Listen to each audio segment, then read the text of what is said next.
Aujourd'hui, nouvelle lettre interdite. Cette fois, c'est le fameux Guy de Maupassant qui y passe. Il faut savoir qu'avant d'être un écrivain mythique, ce bon vieux Guy était surtout un queutard de première. Il parcourait sans relâche tous les bordels du Paris de la Belle Époque. Un jour, il reçut une nouvelle de la part de son médecin et écrivit à un de ses amis une lettre. « Mon cher Latoc, tu ne devineras jamais la merveilleuse découverte que mon médecin vient de faire en moi. Jamais, non jamais.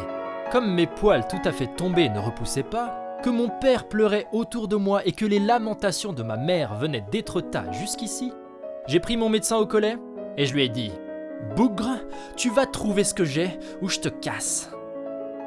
Il m'a répondu « La vérole ». J'avoue que je ne m'y attendais pas. J'ai été très turlupiné. Enfin, j'ai dit « Quel remède ?» Plusieurs symptômes auxquels je n'attachais pas d'importance ont servi à faire cette extraordinaire trouvaille. Bref, depuis 5 semaines, je prends 4 cg de mercure et 35 cg d'iodure de potassium par jour. Et je m'en trouve fort bien. Mes cheveux commencent à repartir, mes sourcils s'indiquent par une légère ligne plus foncée au-dessus des yeux, mes poils du cul broussaillent, mon cœur va pas mal et mon estomac mieux. J'ai la vérole. Enfin, la vraie. Pas la méprisable chaude-pisse. Pas l'ecclésiastique cristalline. Pas les bourgeoises crêtes de coq ou les légumineux choux-fleurs. Non, non. La grande vérole, celle dont est mort François Ier. La vérole majestueuse et simple, l'élégante syphilis. J'ai la vérole, sans l'ennuyeuse garniture de chancre, sans les putrides bubons, sans les laideurs extérieures, et j'en suis fier, morbleu. Et je méprise par-dessus tout les bourgeois. Alléluia, j'ai la vérole. Par conséquent, je n'ai plus peur de l'attraper.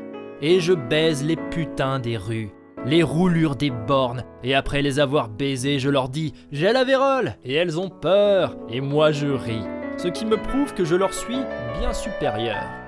Mais, à ce propos, toi qui as couché avec moi cet été, surveille-toi mon bon, tu pourrais la voir.